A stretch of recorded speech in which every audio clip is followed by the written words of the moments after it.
지난주 저희가 사도 바울이 17절에서 19절의 말씀을 통해서 부정적인 또는 소극적인 어떤 삶의 기초로서 허망의 삶을 떠나라는 권면의 말씀이었어요. 그래서 더 이상 그렇게 살지 말라라는 내용으로 여러분과 말씀을 나눴고요. 오늘은 곧 이어지는 20절의 말씀에서는 긍정적이고 적극적인 삶의 기초의 삶이 무엇인가를 우리에게 말씀해 주시는 내용입니다. 그러면서 사도 바울은 그리스도를 따르라라는 말씀을 하고 있습니다. 여러분, 그리스도를 따르는 삶이 어떤 삶일까 생각해 보셨나요? 우리는 다 그리스도를 따라가는 삶을 살기를 원하고 그렇게 한 주도 살아왔다면, 그러면 그리스도인의 삶은 무엇일까? 물론 여러 가지로 정의를 내릴 수 있겠지만 지난주와 이번 주에 에베소서 4장의 말씀을 이렇게 토대로 보면 그리스도인의 삶은 허망한 삶을 떠나 그리스도를 따르는 삶이 그리스도인의 삶입니다. 어렵지 않다라는 거예요. 우리가 알고 있는 성경이 말하고 있는 허망한 것이 뭔가? 우리가 자주 살아가면서 허망함을 느끼잖아요. 참 허망했다. 뭔가 empty한 거예요. 이게 믿는 사람들한테도 올 수 있어요. 이 신앙의 권태기라는 것이 있는 것 같아요. 1, 20년을 교회를 다니다가 갑자기 특별한 일이 아닌데 이 신앙의 어떤 시험의 위기가 오죠. 그러면서 내가 지금까지 교회를 다니고 섬겼던 일들이 다 무의미한 것 같고 그냥 허망한 것처럼 느낄 때가 있다라는 겁니다. 이게 가장 위험한 거죠. 그런 것이 마음이 왔을 때 여러분 그것과 가장 연관된 게 뭔지 아세요? 오늘도 말씀하겠지만 그게 마음과 연결이 돼 있어요. 그래서 마음이 다쳐요. 마음이 굳어져요.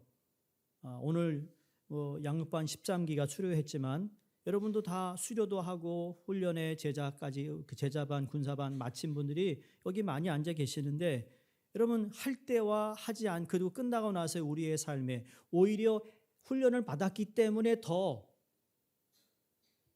이걸 이어가지 못하면 더 마음이 완고해질 수 있다라는 거 아세요? 아마 그런 걸 느끼는 분이 있을 수 있어요. 지금 이 시간에도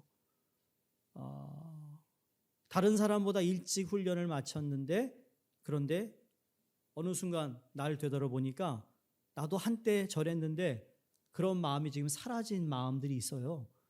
그거 좋은 거 아니라는 거예요. 오히려 안 했으면 나아요.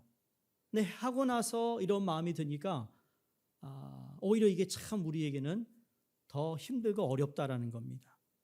사도 바울이 그래서 이미 성도가 된 이방인이지만 예수 그리스도를 통하여 성도가 된 그래서 하나가 된 한 교회를 이루고 있는 이 에베소 교회 성도들을 향하여 이제 너희가 허망한 삶을 떠나 그리스도를 따르는 삶을 살아야 된다고 권면하고 있습니다. 오늘 20절을 보시면 오직 너희는 그리스도를 그같이 배우지 아니하였다라고 말합니다. 다시 말해 예전에 그리스도에 대하여 사도 바울이 가르쳤던 말을 상기시키고 있습니다. 내가 너희들에게 그렇게 가르쳤는데 너희가 그렇게 배우지 아니했느냐라는 이 성경 원어를 보면 그리스도에 대하여 배웠다라고 번역되어 있지 않습니다. 영어로 learn about Christ, 이 단어 about이라는 단어가 없다는 얘기예요. 사도 바울은 너희는 그리스도를 배웠다라고 정확하게 얘기합니다. 우리가 물어야 할 중요한 질문은 여러분 그리스도에 대하여 배우는 것과 그리스도를 배우는 것의 차이가 무엇인가? 그리스도에 대하여 배우는 지식, 배웠다라는 건 3인칭적인 지식입니다. 객관적인 지식이라는 거예요. 나와 그의 관계라고 말할 수 있어요. 나와 그 관계 속에서 아는 지식이 그리스도 지식인데 그런데 그리스도에 대해 아는 지식이 객관적이라면 그리스도를 아는 지식, learn about이 아니라 내가 그리스도를 배웠다라는 것은 1인칭적 지식인데 그리스도를 만남으로 통하여 이루어진 지식이에요. 누구에 대해서 들었다는 것이 아니라 내가 그 사람을 안다라고 말하는 거예요. 여러분 조 바이든 대통령을 아시나요? 그분에 대해서는 알지만 그분을 우리는 알 수가 없어요. 개인적인 건. 그런 의미예요. 객관적인 것과 주관적인 지식이 있는데 예수 그리스도를 안다고 했을 때 사도 바울은 바로 주관적인 이 지식을 이야기하고 있다는 거죠. 내가 그분을 안다. 내가 그분에게 배웠다. 내가 가르침을 받았다. 하나님을 나의 하나님으로 만나고 그 하나님을 나의 하나님으로 어떻게 하든지 소유하겠다라는 마음으로 만나는 그리스도, 그 지식이 그리스도를 아는 지식이에요. 그래서 그리스도와의 만남은 필연적으로 그리스도를 닮게 되는 지식입니다. 여러분, 예수님을 만난 사람은 예수님에 대한 지식이 있었어요. 앞을 보지 못하는 소경, 말하지 못하는 벙어리, 그리고 귀가 멀었던 사람, 평생을 앉아있다가 구걸하던 사람, 다 예수님을 만난 사람들은요, 다른 사람이 뭐라 하더라도 예수님이 내겐 어떠한 분이라는 확고한 믿음과 고백이 있었다는, 그게 바로 그리스도를 아는 지식이에요. 우리 믿는 사람은 그리스도에 대하여는 들을 수 있어요. 그러나 그리스도를 안다라고, 그리스도를 내가 배웠다라고 고백할 수 있어야 된다는 사실입니다. 평생을 그리스도에 대하여만 알면 안 돼요. 거긴 체험이 없거든요. 그냥 누구한테 들은 이야기예요. 근데 내 것이 되지 못하는 거죠. 만약에 그리스도를 만나고 그리스도를 닮은 것으로 이어지지 않는 지식은, 그 지식이 쌓이면 쌓일수록 영적 교만에 빠질 수 있다는 것을 아셔야 합니다. 그리스도를 만나고 그리스도를 닮는 것으로 이어지지 않는 지식은 그리스도에 대한 무지보다 위험한 것입니다. 아예 모르는 것도 아닌데 아니까도 문제예요. 그런데 덜 알고 있어요. 가끔가다 과일이 그래요. 이야, 너무 먹음직스러워. 근데 사과 같은 거 말이에요.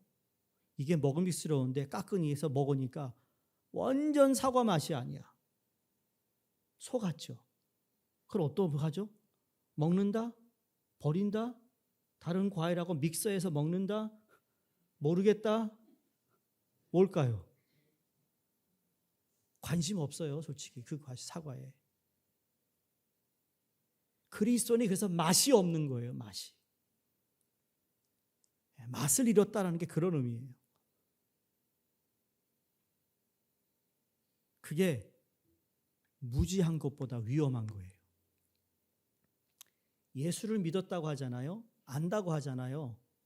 훈련 다 받았다고 하잖아요. 그런데 무지한 것보다 위험하다고요. 이게 참 아이러니한 건데, 근데 그렇다니까요. 교회를 오래 다니면 그리스도에 대한 지식이 축적되는 게 맞습니다.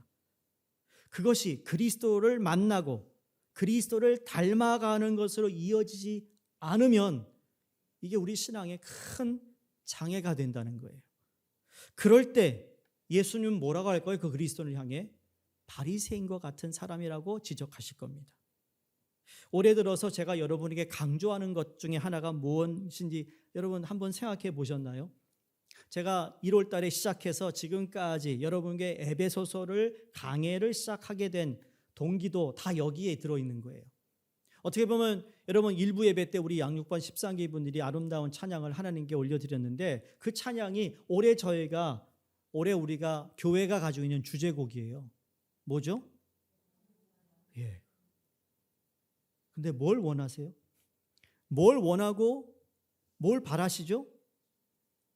하나님의 꿈이 내 비전이 되고 예수님의 성품이 내 인격이 되고 성령의 권능이 내 능력이 되는 걸 원하고 바라는 거잖아요. 안 그렇습니까? 여기에 중요한 게 그리스도의 성품이 내 인격이 되는 거예요. 이것이 안 되면 하나님의 꿈, 내 비전이 되지 않아요. 예수 그리스도가 중간에서 중보자의 역할로 그 예수 그리스도를 지식을 알고 그분을 만나고 그분을 깨닫지 못하면 여러분 성령의 권능이 나타나도 이건 잘못된 권능으로 이상해질 수 있어요.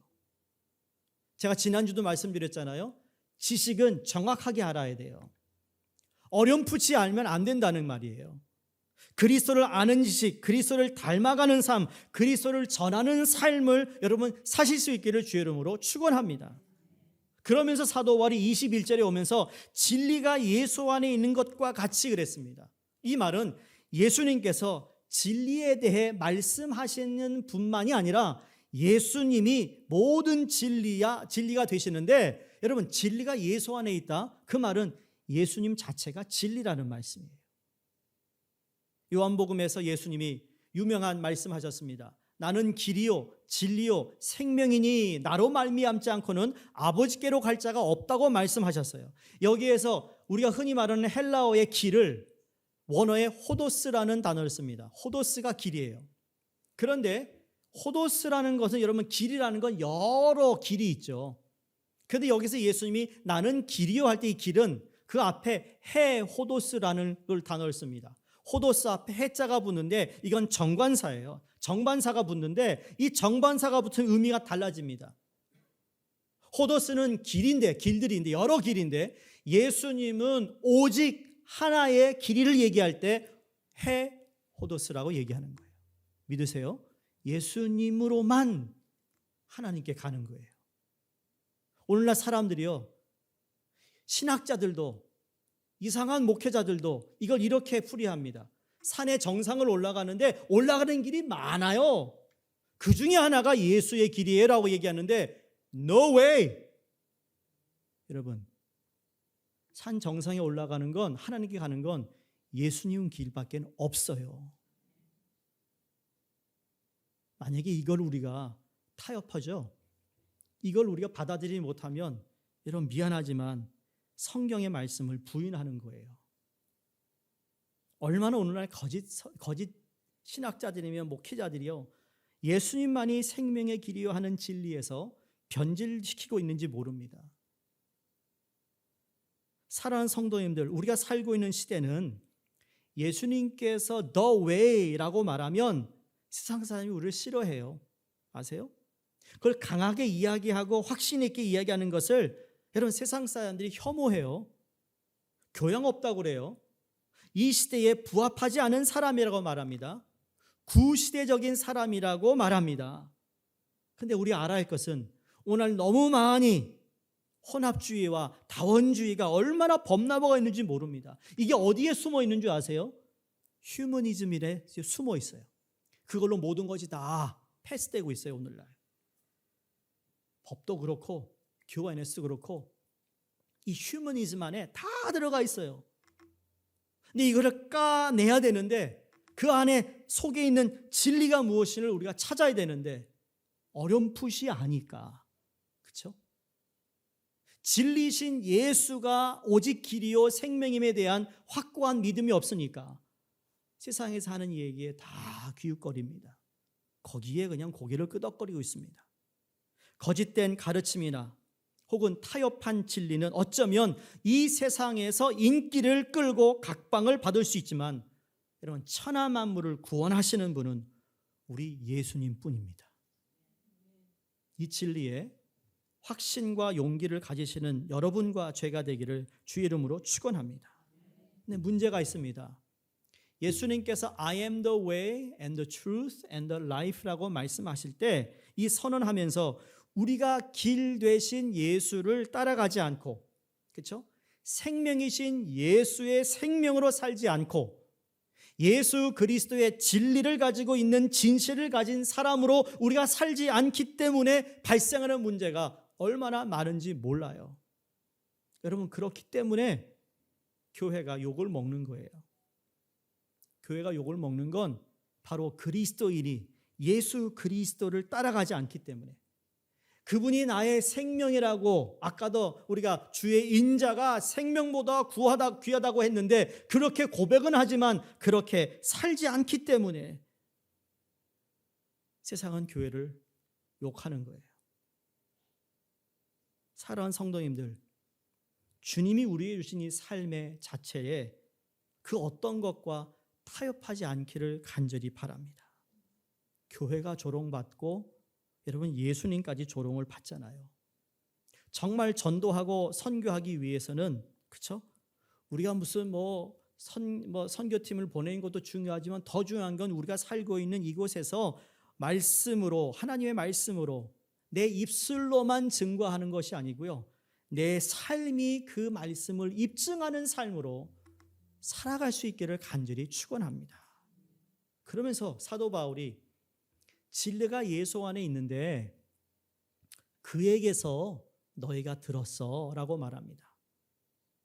영어 성경 보면 You heard him 그랬습니다. 너는 그에게서 들었다. 여기도 그에 대하여 들었다 얘기하지 않고요, 사도 바울이 아주 단도직입적으로 You heard him, You know him 그랬어요. 너는 그리스도에 대하여 안다고 하지 않고 너는 그리스도를 안다. 너는 그리스도에 대하여 들은 것이 아니라 너는 그리스도에게 들었다라고 말하고 있어요. 이건 너무나도 큰 차이거든요. 예수님으로부터 들었다라고 말하지 않고, 예수님에 대하여 들었다 말하지 않고 너는 예수님으로부터 들었다. 사랑하는 성도님들, 이게 참 목회하며 설교하는 저에겐 큰 부담이 뭐냐면, 참된 설교자, 참된 선생으로부터 성경적인 말씀을 들으면 여러분 그건 예수님으로부터 들은 것이에요. 그 지금 사도 바울이 그걸 지적하고 있어요. 왜냐하면 에베소 성도들이요, 예수님께 직접 들은 적이 없어요. 이미 예수님은 돌아가셨고 승천하셨는데 에베소 성도들이 들은 예수님에 대한 예수님의 말씀은 사도 바울을 통하여 들은 말씀인데, 사도 바울은 그걸 나에게서 들었다 하지 않고 나를 통하여 너희는 예수님께 직접 들었다고 고백하고 있어요. 이게 아까 말씀드렸던 3인칭 지식이 아니라 1인칭 지식을 지금 이어서 말하고 있는 거예요.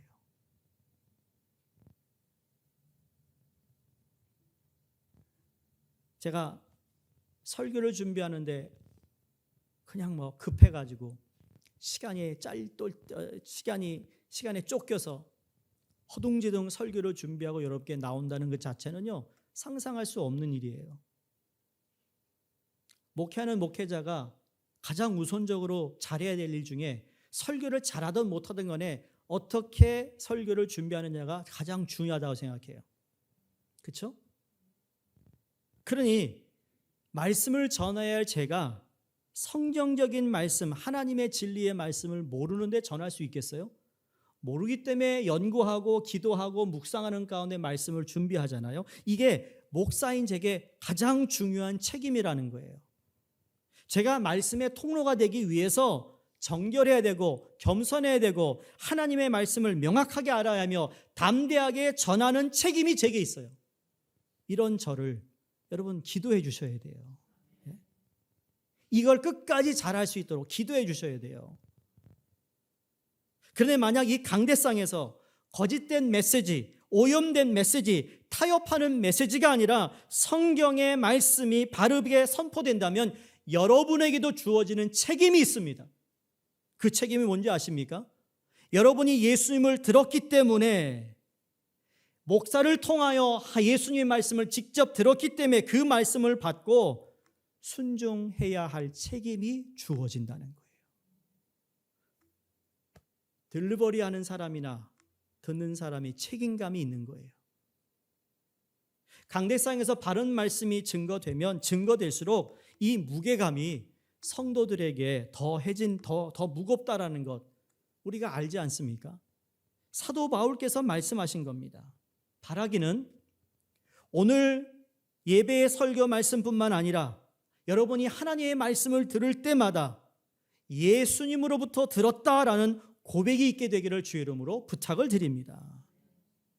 그러면서 22절에 사도 바울이 너희는 유혹의 욕심을 따라 썩어져가는 구습을 따른 옛사람을 벗어버리고 그랬습니다.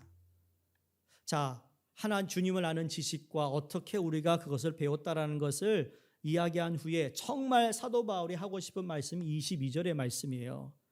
너희는 유혹의 욕심을 따라 썩어져가는 구습을 따른 옛사람을 벗어버리고. 삶에는 두 가지의 삶이 있는 것 같아요. 하나는 여기 보니까 욕심을 쫓는 삶이 있는가 하면 다른 하나는 그리스도를 쫓는 삶이다라는 겁니다. 여러분, 욕심에 대해서 얼마나 아시나요? 여러분 욕심이 뭐죠? 욕심에 대해서 알고 계세요?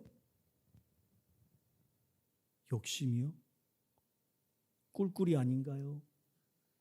욕심이요? 뭘까요? 아는데 답을 못 하시죠? 오히려 쉬운 것이 더 답을 못 해요. 욕심은요, 욕심에 대해서 알아야 돼. 이걸 꼭 여러분 아셔주겠어요? 한 번도 만족을 주지 않는다. 이게 욕심이에요. 단 한 번도 그 욕심이 내게 satisfaction, 만족을 주지 않아요. 욕심은 또 다른 욕심을 잉태해요. 여러분이 오늘 좋은 걸 하나 샀어요. 물건을. 내 마음에 너무 맞아. 이게 옷이 될 수 있고 가방 될 수 있고 구두 될 수 있고 자동차가 될 수 있고 집이 될 수 있고 하여간 이거 너무 좋아. I'm so happy. 자, 그 다음에 여러분, 그 다음 그 비슷한 물건을 사러 갈 때 이거보다 덜한 거 사겠습니까? 더 좋은 거 사겠습니까? 덜 좋은 거 사죠? 절대로 다시 돌아가지 않아요. 계속 높아진다니까요. 이게 욕심쟁이가 아니더라도 욕심이라는 자체가 그렇다라는 거예요. 한 번도 나를 만족하게 하지 않아요. 그래서 우리가 뭘 먹고 무엇 입고 이게 우리의 근심거리지만 우리가 항상 바운더리를 만들어 놓을 필요가 있어요. 왜냐하면 그렇지 않으면 욕심은 끝이 없어요. 하늘을 찌르듯 올라가거든요. 이게 욕심이에요. 욕심은 그래서 더 많은 갈증을 우리에게 주는 거예요. 맛있는 거 먹었어요. 요새 맛집 탐방이 얼마나 많아요. 한국의 맛집 탐방. 여행 가면 맛집 탐방, 맛집 찾아다니느라고 2-3시간 기다리면 먹는데요. 정말 돌아가시겠어.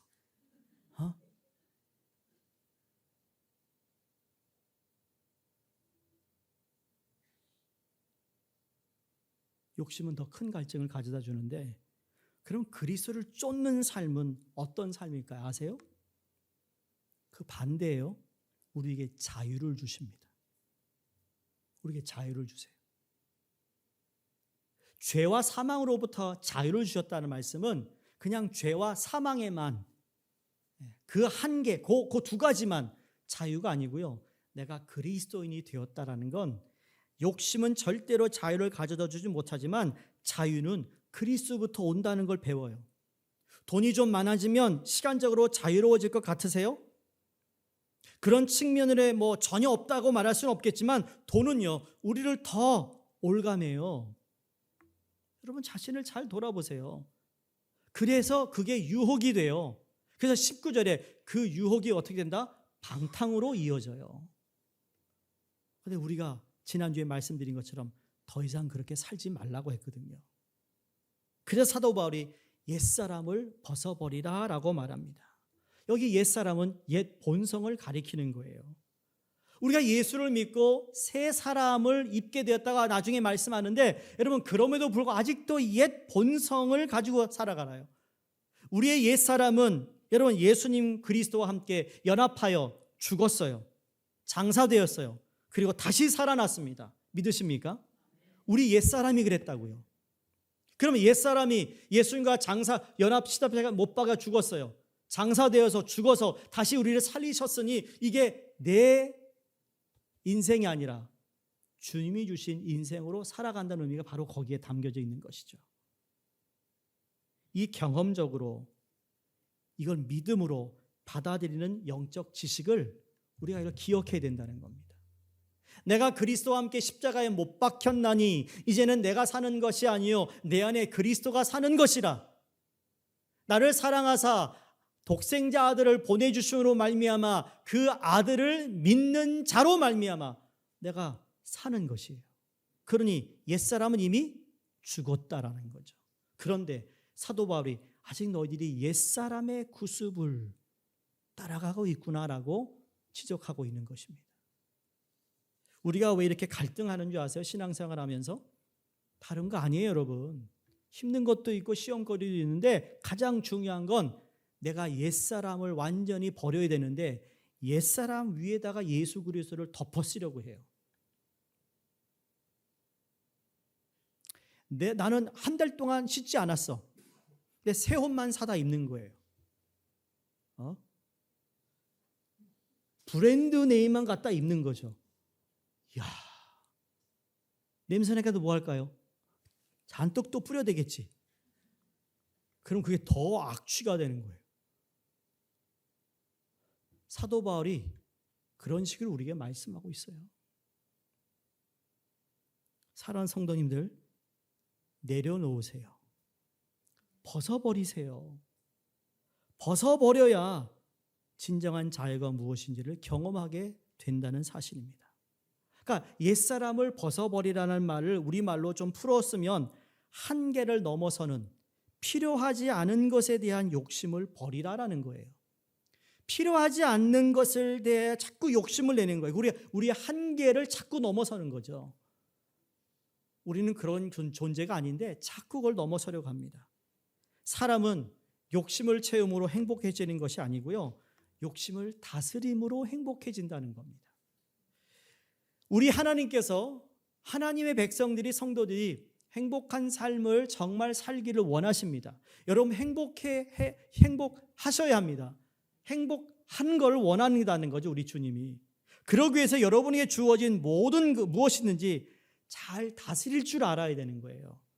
물질도 다스릴 줄 알고, 시간도 다스릴 줄 알고, 주어진 내 자녀도 다스릴 줄 알고, 관계도 잘 다스려 하나님께 주신 것에 대한 복이 여러분에게 간절히 임하기를 주 이름으로 축원합니다. 우리 예수님의 마음이, 하나님의 뜻이 그거라는 거죠. 여러분 행복해야 된다는 거예요. 지금 이 말씀이 여러분을 불행을 주기 위해서 옛사람을 버리라는 것이 아니라 더 큰 행복과 만족을 주님이 주시기 위해 이 말씀을 사도 바울을 통해 전하고 있는 것입니다. 자, 그렇게 버리면, 벗어버린 후에 23절에 오직 너희의 심령이 새롭게 된다 그랬습니다. 여러분, 이걸 벗어버려야만 새로운 심령이 어떤 것인지 알게 되는 거예요. 여기에 심령을 원어에는 누스라는 단어를 사용합니다. 누스는 영어로 mind 또는 생각을 의미합니다. 근데 여기에 너희가 너의 심령이 새롭게 되어, 이 심령인을 얘기할 때 여기 누스는 단순히 마인드와 생각이 아니라 way of thinking이에요. 생각하는 방법을 바꾸라는 이야기를 하고 있습니다. 여기 계신 모든 분들은 모두 개개인이 자기 나름대로 가지고 있는 way of thinking이 있어요. 생각하는 방법들이 다 있다라는 겁니다. 5명을 앉혀놓고 같은 얘기를 했는데 5명이 다 다른 말을 해요. 왜 그렇죠? way of thinking이 다 다르기 때문이에요. 그런데 이것이 예수 그리스도로 말미암아 우리의 생각하는 방법을 바꾸는데, 존 맥아더라는 목사님이 이런 말씀합니다. 새 마음에 새 생각을 채우는 것은 우리의 몫이다. 하나님 나라의 시민이 되는 순간 우리에게 새 마음이 주어지지만 그때부터 이 마음에 올바른 생각을 쌓아 나가야 한다 그랬습니다. 사도 바울이 빌립보서 4장 8절에도 이와 비슷한 말씀하셨죠. 무엇이든지 참되며 무엇에든지 경건하며 무엇에든지 옳으며 무엇에든지 정결하며 무엇에든지 사랑받을 만하며 무엇에든지 칭찬받을 만하며 무슨 덕이 있든지 무슨 기림이 있든지 이것들을 생각하라. 이게 way of thinking을 얘기하고 있어요. 어떤 사건 앞에서 우리의 way of thinking이 이게 참된 건가? 경건한 건가? 옳은 건가? 정결한 건가? 사랑받는 건가? 칭찬받는 건가? 덕을 세우는 건가? 라는 이 way, pattern of thinking을 바꾸라는 이야기예요. 그걸 실현할 수 있는 건 두 번째예요. 왜냐하면 내 마음과 내 생각이 여러분 세상 것으로 장악이 되면 그건 우리의 삶의 모습이, 그 장악된 모습이 그대로 보여지는 거예요. 안 그렇습니까? 여러분이 걱정하고 근심하는 것 때문에 얼굴 표정이 벌써 달라요. 여러분의 삶이 움츠러져 있어요. 그런데 이러한 가운데서 내가 무엇든지 하나님께 참 거룩된 것, 내 하나님의 말씀을 통하여 내가 소망을 갖고 희망을 갖고 그 용기를 갖고 적극적이고 긍정적인 생각을 갖게 되면 그러한 가운데서 우리는 웃을 수 있어요.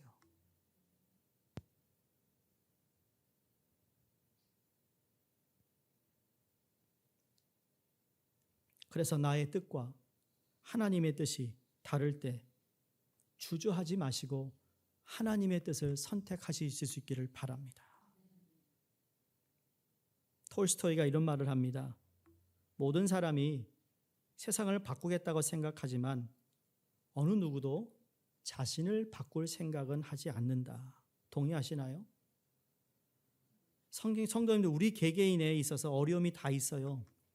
근데 그 어려움에서 가장 큰 어려움은 무엇인가 하면 자기 자신인 거예요. 저도 그래요. 제 자신이 제일 어려워요. 제가 제 자신을 바꾸지 못할 때 위기가 온다는 생각을 해요. 다른 사람의 생각을 바꾸기 전에 내 생각부터 바꾸는 겁니다. 다른 사람의 형편과 그리고 처지와 상관없이 내 생각부터 바꾸겠다라는 생각을 하실 수 있기를 바랍니다. 마지막으로 그렇게 벗어버리고 난 후에 심령이 새롭게 된 사람에게 사도 바울이 새 사람을 입으라 라고 24절에 말합니다. 우리가 간혹 이게 오해할 수 있는 이 말씀인데요. 새 사람을 입으라 그러니까 여기 새 사람은 새 사람이 아니기 때문에 새 사람을 입으라 라는 말이 아닙니다. 이미 새 사람이 되었으니까 새 사람답게 살아가라는 뜻입니다. 앞으로 노력하면 네가 새 사람으로 지음받은 사람이 될 거야 라는 말이 아니에요. 이미 네가 지어짐을 받은 새 사람으로 네가 변했다라는 것을 의미하면서 이걸 강조하는 이야기예요. 아시잖아요. 에베소 1장 3절에서 1장에서 3장까지 이미 사도 바울을 통해 예수 그리스도를 통해 우리는 다 구원받은 성도가 되었고, 구원받은 것도 내가 노력을 해서 구원받은 것이 아니잖아요. 마치 자기 스스로 이 세상에 태어나는 사람은 아무도 없습니다. 출생이라는 건 부모에 의해서 이루어지죠. 그리스도인의 새로운 출생, 이게 born again, 거듭나는 것도 여러분 자기 노력에 의해서 이 거듭나는이 아니잖아요. 이건 전적으로 하나님 우리에게 주신 은혜거든요. 바로 똑같이 마찬가지로 이 새 사람이 되는 건 내가 아무리 노력해도 새 사람이 될 수가 없어요, 나는. 근데 주님이 나를 새 사람으로 만들어 주셨기 때문에 새 사람으로 살아갈 수 있는 거라는 거죠. 이게 하나님의 은혜고 이게 복음이에요.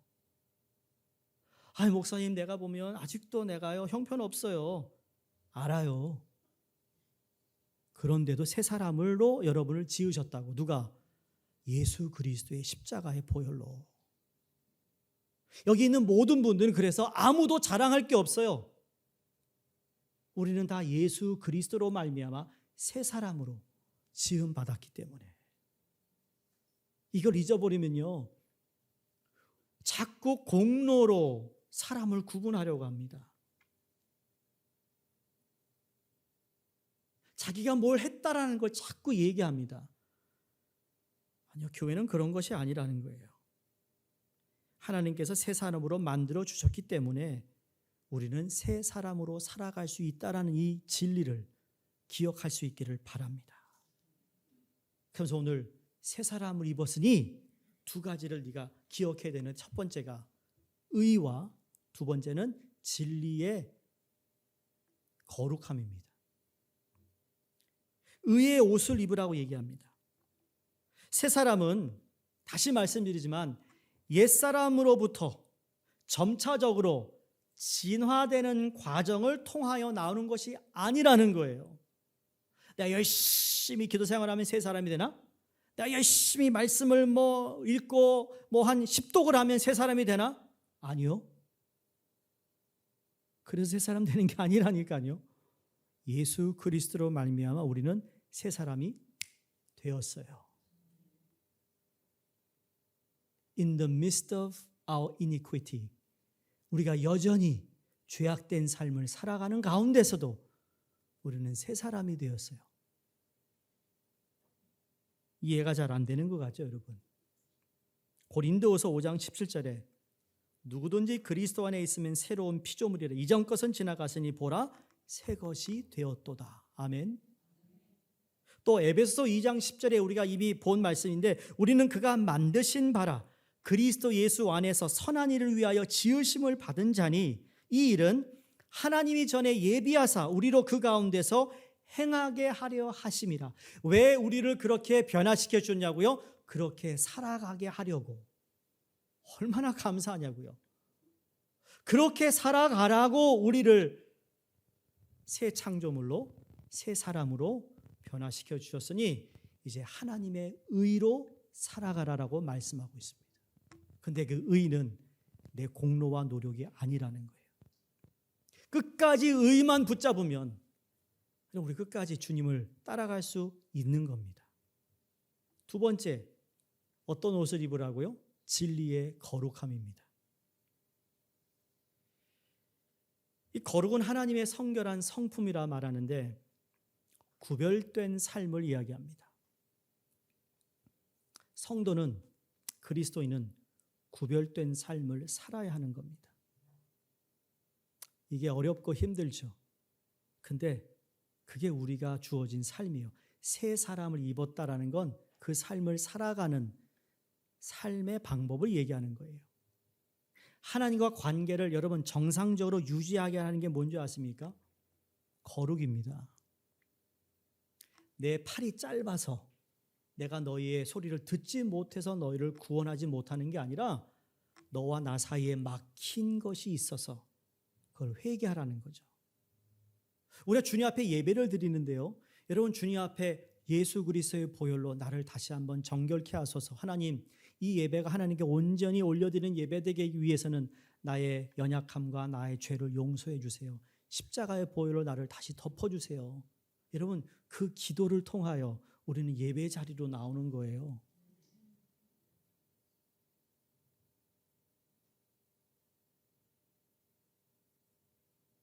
그 은혜가 우리에게 있어야 된다는 거예요, 여러분.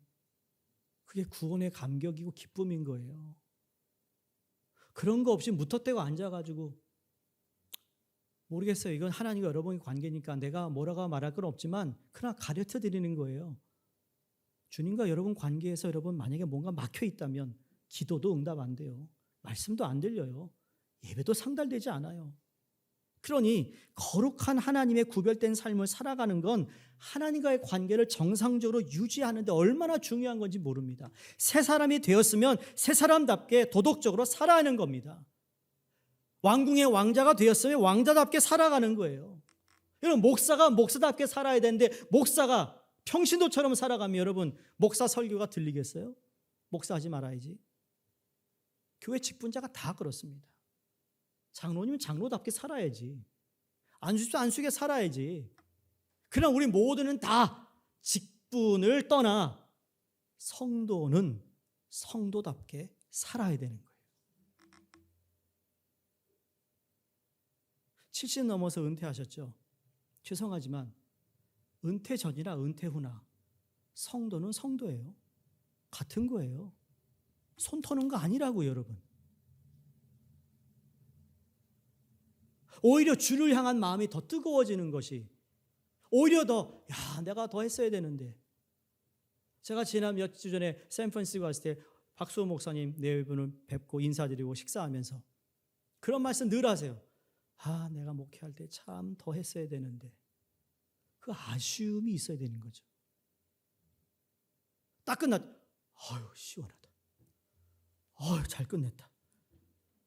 만약에 모르겠어요. 아직 저도 은퇴 안 해서 모르겠지만 그럴 것 같아요. 내가 그때 왜 이렇게 했지? 내가 기회가 다시 주어진다면 이렇게도 해볼 텐데 라는 생각이 있는 것이 정상이 아니겠어요? 그게 way of thinking이라는 거예요. 성도님들, 거룩의 기준은 진리입니다. 하나님의 말씀입니다. 날마다 말씀을 묵상하고 말씀의 빛을 따라 예수를 닮은 작은 예수의 삶을 살아갈 수 있기를 바랍니다. 그래서 너희 안에 이 마음을 품으라 곧 그리스도의 마음이라고 말한 것처럼 나의 마음은 온유하고 겸손하니 내게서 배우라 하신 그 말씀처럼 끊임없이 우리는 배워야 합니다. 유명한 존 스토트 목사님 말씀하신 걸 읽어드리고 말씀 마칩니다. 우리는 어떻게 그리스도처럼 살 수 있을까? 거룩함의 길은 우리가 예수님처럼 살려고 발버둥 치는 것이 아니라 성령을 통해 우리 안에 예수 그리스도가 오셔서 사시는 것이다. 우리는 성령의 조명을 통해 예수님의 영광을 볼 뿐만 아니라 성령의 내주하시는 능력을 통해 예수님의 형상으로 변화되어 간다. 사랑하는 성도님들, 진리가 거룩의 기준이라고 말씀드렸어요. 말씀은 하나님의 감동으로 된 것으로, 성령의 감동으로 된 것으로 우리를 교육하고 책망하고 바르게 하고 의로 우리를 옳게 세우신 일에 유익하다 하신 말씀, 이게 다 뒤에서 누가 이 일을 하고 있어요? 성령님이. 여러분이 벗어야 할 것 성령님 도와주세요. 아직도 옛 구습을 버려야 될 게 있다면 성령님 버리게 해주세요. 내 심령을 새롭게 하시되 성령님 능력으로 나를 주님이 원하시는 형상으로 빚어주세요 라는 이 간절한 마음으로 이제 새 사람이 된 여러분, 새 사람답게 사시기를 주 이름으로 축원드립니다. 기도하겠습니다.